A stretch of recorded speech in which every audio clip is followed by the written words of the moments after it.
Hello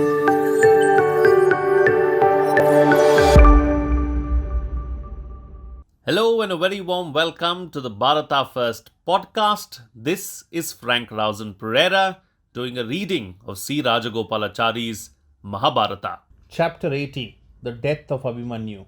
The Pandavas, proceeding according to plan, had closely followed Abhimanyu when he broke into the Kaurava formation.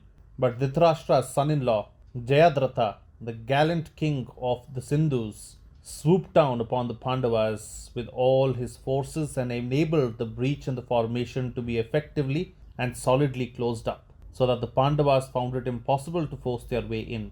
Yudhishthira hurled a javelin and cut Jayadratha's bow, but in an instant the Saindava took up another bow and sent unerring shafts at Dharmaputra.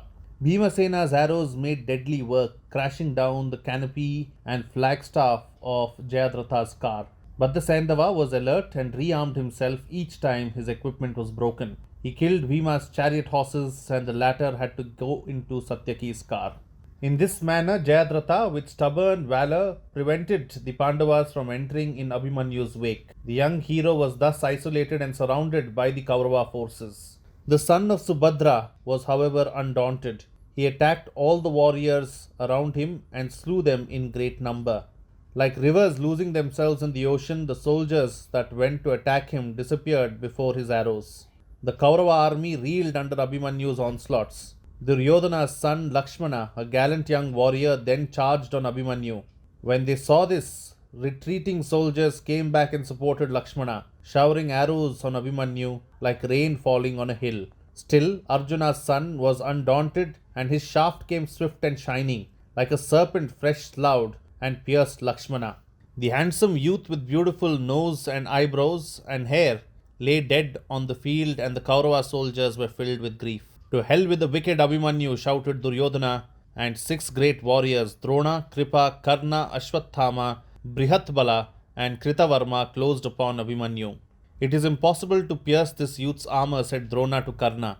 Aim at the reins of his horses and cut them off. Disable him thus and attack him from behind. The son of Surya did accordingly. Abhimanyu's bow was broken by a shaft discharged from behind.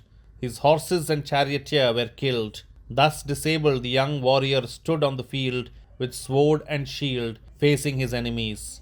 As he stood dauntless like Kshatriya Dharma incarnate, he filled the warriors around with amazement.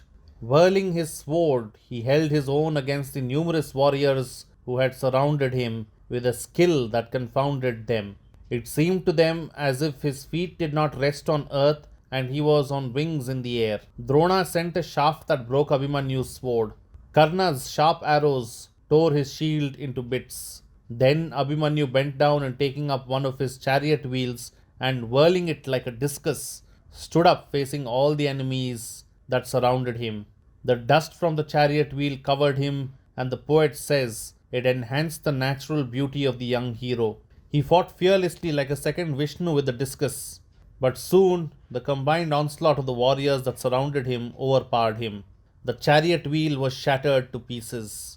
The son of Dushasana came up then and closed with him in mortal combat. Both fell down together, but Dushasana's son rose again and, while Abhimanyu was struggling to his feet, struck him with his mace and killed him. Subhadra's son, who like an elephant in a lily pond single-handedly worked havoc in the Kaurava army, was thus overpowered by numbers and killed cruelly, said Sanjaya to Dhritarashtra. And having killed him, your people danced round his dead body like savage hunters exulting over their prey. All good men in the army were grieved and tears rolled from their eyes. Even the birds of prey that circled overhead, making noises, seemed to cry, not thus, not thus. While there was blowing of conches and cries of victory all over the Kaurava army, Yuyutsu, the son of Dhritarashtra, did not approve of all this.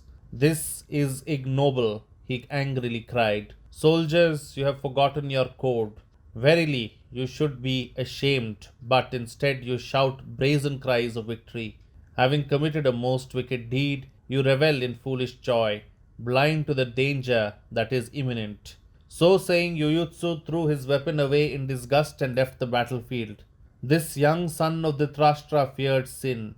His words were not sweet in the Kaurava ears. but he was a good man and spoke out his mind. That's it in this chapter. This is Frank Rausan Pereira signing off. Do like and subscribe to the podcast and also do the same on YouTube along with hitting the bell icon. Please follow Bharata First on Twitter and Instagram as well.